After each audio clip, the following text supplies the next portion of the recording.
Hello, welcome to Prepping for the Unknown with your host, me, Alexus. And Saden. Today's episode, we will be talking about the essential tools for survival.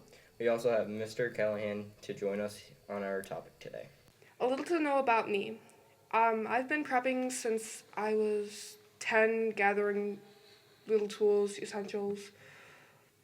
I have a little to-go bag. It's got a couple knives in it, deodorant, body wash, nail polish. Just in case you get lost in the woods, you can mark the trees with it. Also, sometimes you gotta just do your nails Yeah, in the that's woods.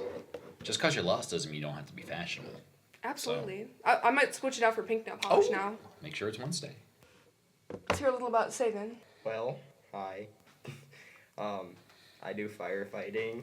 I've taken fire survival trainings. I know first aid. I know hazmat stuff. Just the basics. Now we're going to head over to our guests and learn more about their opinions on this topic. So, Callahan, do you believe in the world ending? I think the world is going to end at some point, yes. Is it going to end in our lifetime? I'd like to say hopefully not. But we are in some crazy times right now, so I guess it's better to be safe than sorry. Absolutely. Define the word prepping. Whenever I've heard the word prepping, it's usually in a negative context. It's usually people who are thinking that unrealistically the world's going to end and I have to squirrel everything away. And I think that's kind of how the media has portrayed that concept, because you have doomsday preppers and you have shows that shows people who are like, I don't know, this guy's a little crazy looking as he makes his bunker. However, I think if you use prepping in the way of like making sure you have skills, making sure that if something bad were to happen that you could survive, or if you get stranded or something. So I think prepping doesn't necessarily have to be for the end of the world, but it would be good to have some of those skills that you both have mentioned that you have that I have none of. So I'm in trouble. It's never too late to start. Is it? Okay, It's good. never too late. I need to. What are some tips for strange tools that you could think of? Okay. One tool that has always been thought, like I have in my car, I never want to use it, is this crazy contraption that lets you break your window. It also lets you cut your seatbelt. So it's got it's like a little box cutter type thing, but you could also, if you had to use it to attack something or someone, you could. It'll save you if you need to get out of a tight squeeze in a car. So that's good. Some other things. I know that you can use plastic to catch rainwater and whatnot. So just get a plastic trash bag or something like that. You can collect some water for when we don't have any running water anymore. And I've always wanted to use flint and start a fire that way. Is use the flint and the rock and find a way, because it looks so cool. It is incredibly hard. Yeah, that's what it looks like. It looks like if you don't know what you're doing, you will die doing it, because you'll die of exhaustion or you'll get too old because you never started your fire. It's awful. But I want to learn how to do that at some point. In a grid down situation, how would you personally keep in touch with your community long distance wise? Ooh. Now that'd be tough. We live out in the country, out in Bath, so we are kind of away from a lot of the community. But I do have family members all over, like down in Virginia. I have some in Pennsylvania. I have some in Chicago. So in order to keep track with, oh boy, if everything goes down, I don't know if you can. Not at least, you'd have to go back to like the Pony Express days and just hope that somebody can ride their horsey down the Old Town Road and take your mail. And that could take like weeks, if not months again. Like we would end up going back in time, and it would be like super cool to get a letter, as opposed to like now when it's just bills and stuff to make you sad. So I guess I would hope that the mail system would still work if everything else went down. But if everything else goes down, who's going to make the mail work? So I don't know. It's a very vicious cycle. Personally, I would use radios or like walkie-talkies for more close range. Okay, that makes sense. What do you do if that system goes down? What if we can't transmit these waves or anything like that? What if all of it is gone? Then what do you do? I like that Pony Express. There you go. There you go. We'd name him Bob. We would. Bob's a reliable horse. Bob Absolutely. will get the message to where it's got to go. What happens if Bob dies? Well, that's why you have Bob Jr. And you I like have, that. Bobette or Bobette. Bob's girlfriend horse that will also do the job too. When you think of a pan, you think of cooking, right? Of course. What is another use of a pan that you can think of? Well, obviously, we've all seen Tangled, and my daughter would sometimes get a pretend frying pan and smack people with it because that's what Rapunzel does in Tangled. I'm sure no one in this room has ever done anything like that to anyone ever. But yes, I have seen frying pans used as a way to incapacitate someone, at least in the cartoon form. So I'm assuming you could also use it to do that in real life too. Yeah, maybe. Maybe. Do you have some experience perhaps on? We'll not disclose that information. All right, that's for another podcast. Okay, that's fine. Let's talk about like gathering and gathering like food and stuff. What are some utensils and like tools you could use for that? Gathering things. Okay. So I think one of the things that you'd want would be now, do you want to have a fork and a spoon, or do you just want a spork? Because, time is of the essence. You don't necessarily have the room for anything, like everything you want. So are you better off getting a spork and having one thing that can do two jobs? But if that breaks, then you're completely out of luck. So what do you do with that? I think you probably want some sort of knife, definitely. Some sort of pocket knife or something that you can use to cut things, whether it's wood or rope. Something to cause fire easily, because I can't. I can't. And definitely something to carry water around, whether it's a canteen or, of course, a water bottle or something. And maybe something to dry food out. I'm a big fan of jerky. So anything that you can do that you can stabilize your food source and not have to refrigerate it, because if everything goes down, you can't rely on that. So pretty much all the things I taught you guys back in the agricultural times and learning how to hunt and gather and farm, like you're gonna have to be self-sufficient. So you better get your shovels and your spades and your like whatever you need to build and not get dead. It's huge. Not get dead. That's the goal. That's Never the goal. get The dead. goal is not get dead. We don't want to get dead. Never, never, ever, ever. Do you have any personal examples of having to use these tools? Let's see. I've used pocket knives before, usually when I was in Boy Scouts, and then when I was done with Boy Scouts, I kind of never used them again. But I still think I know how to if I needed to. I've used lighters before, so I know how to start a fire that way. I have used a spork before, so I know how to use that in the proper situation, whether it's, soup or ramen. It can go either way. So kind of the basic stuff, but I've never had to use them really for things they're not intended for, or things that like, you have no other choice. You better use this pocket knife. You better use this lighter. So it's been more of a thing of convenience rather than of necessity when I've had to use them before.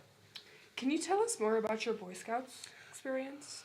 That was the kind of thing where I don't think I really had much interest in it, but it was one of those, all right, all my friends are doing it, I guess I'm going to do it too. And I was just obsessed with getting the badges. Like, I didn't care I just wanted to have all, like, Pokemon, I got to catch them all. Like, I had to have all the badges there.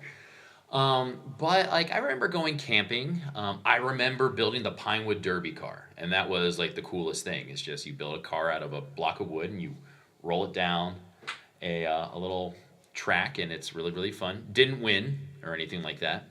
So I remember doing a couple of fun things. Any life skills I probably could have or should have learned if I had stayed in Boy Scouts, that would have been great. But I decided to quit and do music instead.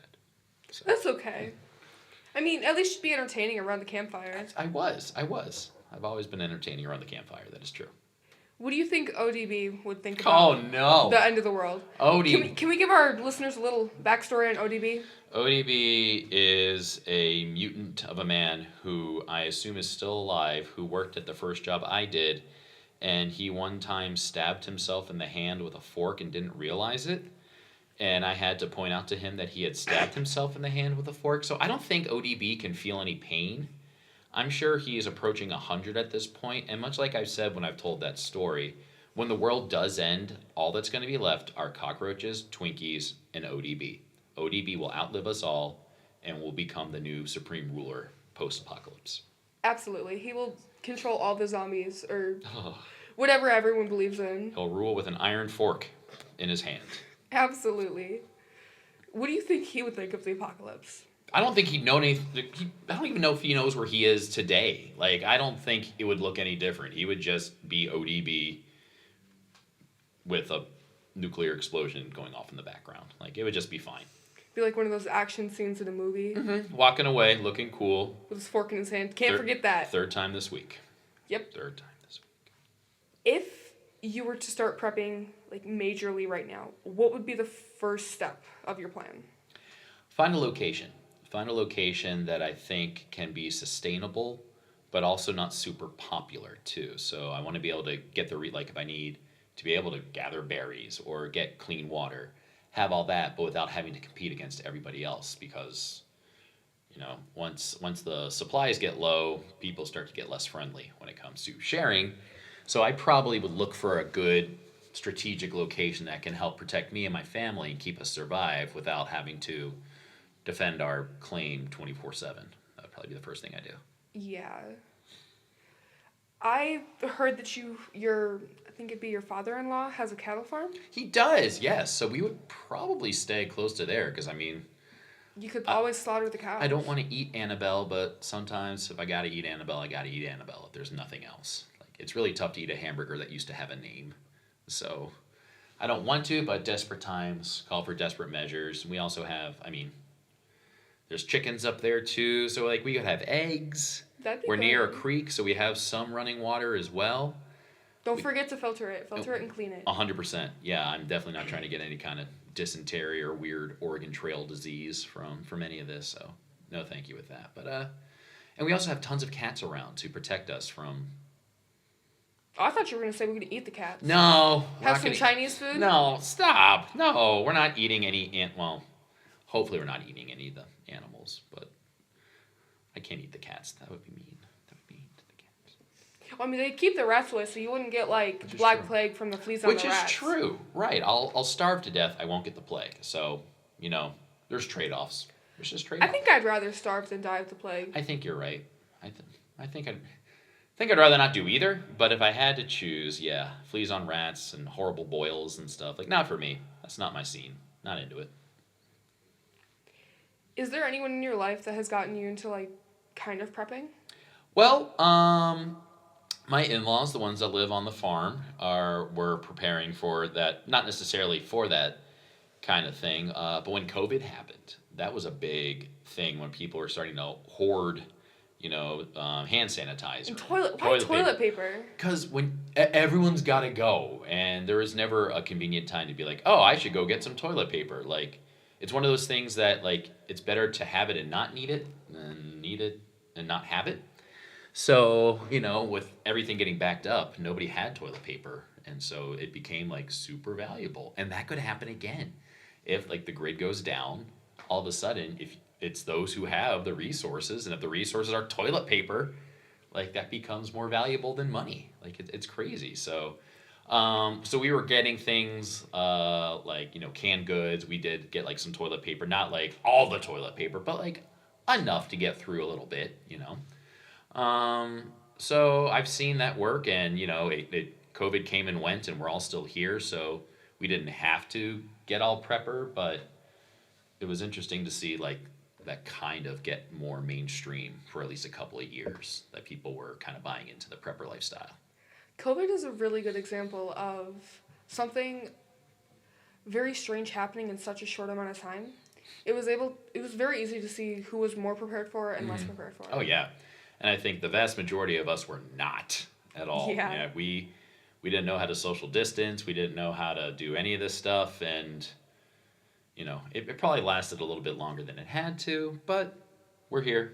We survived, and hopefully that doesn't happen again. I'd be very bummed if we got COVID Part 7 or something. Part 7. I don't need that. Saden, you've been very quiet. What is your take on the situation? Well, just be prepared, I guess. Do you have any tips for others trying to get into prepping? Just, know where you're going, know what you need, know, like, the type of animals that are going to be there, insects, such things as those, whether they're venomous or not. If they are venomous, make sure to take, venom relief. And always, take medical stuff just in case.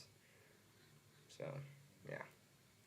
make sure you got the colorful band-aids with like the designs on them. Though. They make the boo-boos heal faster. I promise. Or the Flintstones or Elsa or something like that. You gotta Hello have Kitty.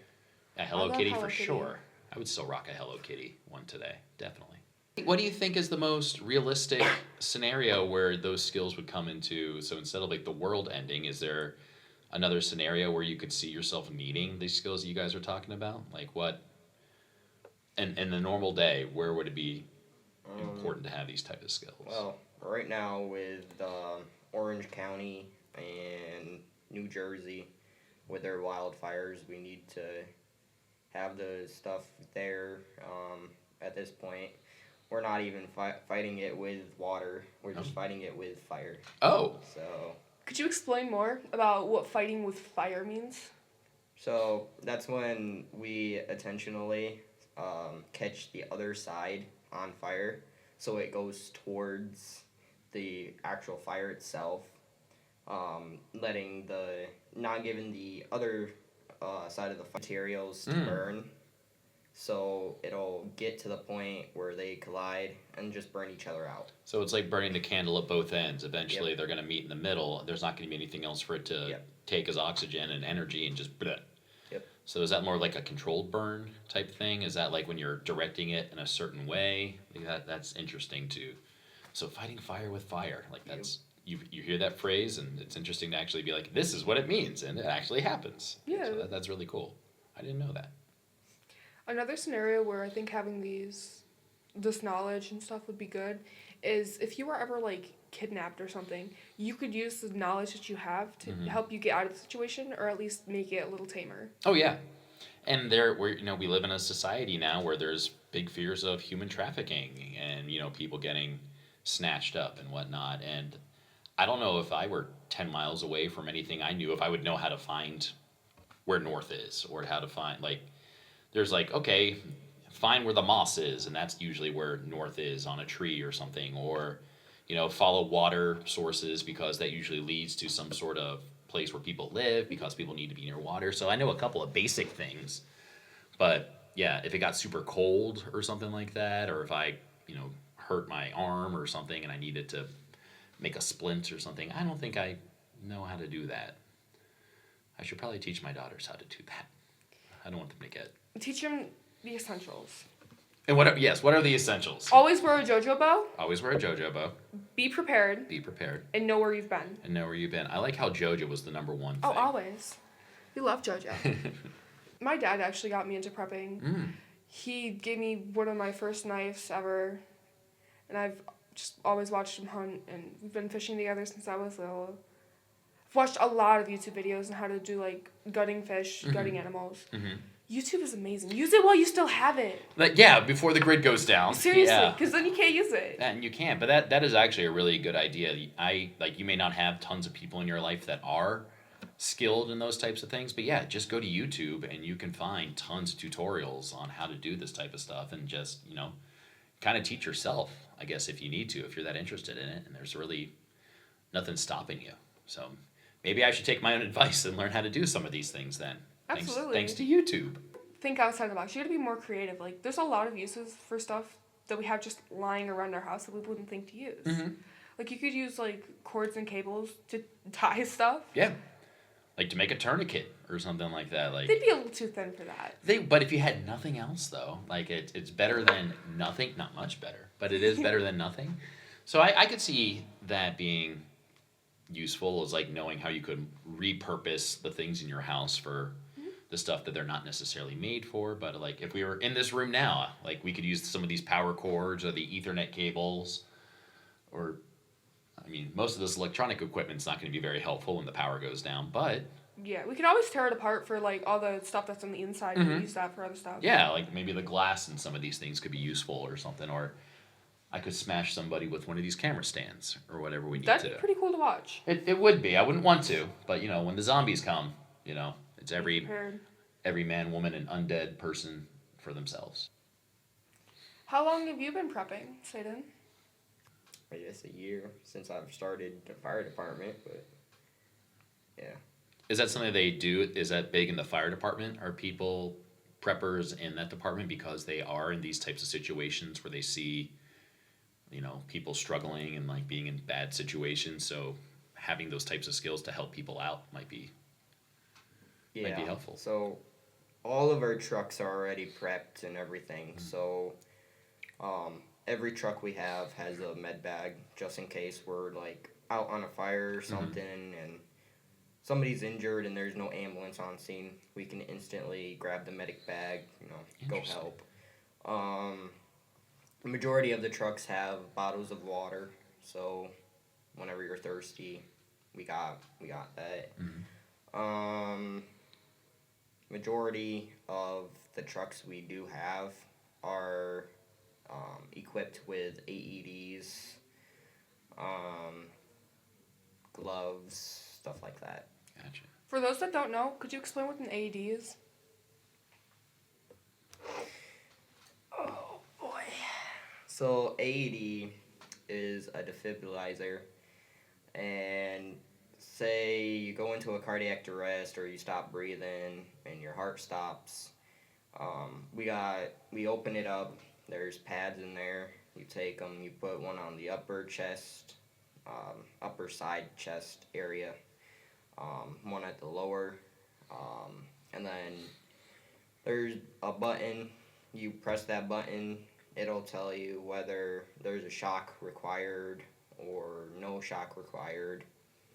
And then it also gives you CPR instructions. And if you're doing it good, it'll tell you to keep going. And if you need to press harder, it'll tell you press harder, so on and so forth. And then when a shock is advised, it'll tell you, and all you gotta do is press a button, shock the person, and hopefully they come back. Usually it doesn't work first time. Sometimes it does, but if it doesn't work first time, we keep going. I was going to ask, have you had to use that on somebody in an actual rescue situation? I have, yes. Right across from my house. Oh, wow. I believe it was last year. It was towards the end of the year. I wasn't here that day, and I was laying in bed, and I look out my window, there's like 2-3 state troopers, and then we finally got the notification saying there was a cardiac arrest, which was one of my neighbors. So while we get out there, state troopers are doing CPR.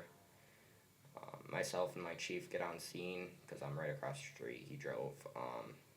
We get there. We put the AED, hooked him up to it, and took about 2 or 3 shocks. Oh, wow.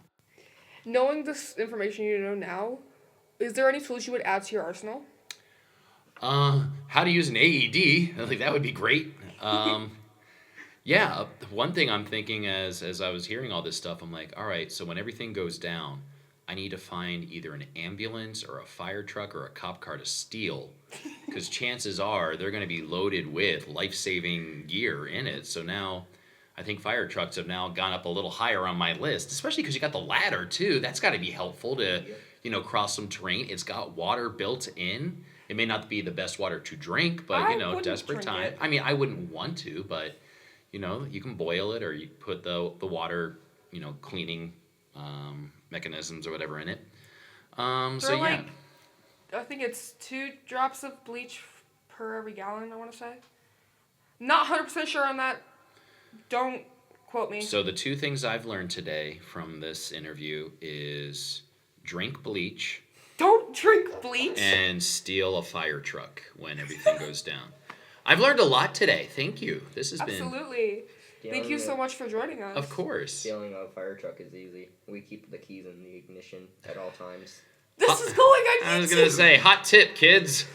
Fire trucks, easy to steal. Don't do it, though. Please don't. You got to get into the station first, and the station's always locked. Now you're just giving them the step-by-step tools. Hey, they're already locked. Well, when the purge happens, anything goes. But until then, please do not steal any EMT equipment or fire trucks or police vehicles, please. Thank you. Don't steal anything. Just don't steal, please.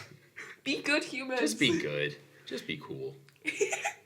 Thank you again, Callahan, for joining us today. Well, thank you very much for having me. It was a pleasure. Absolutely. I learned a lot today. I hope everyone survives another day. Until next time, goodbye. Bye. Bye.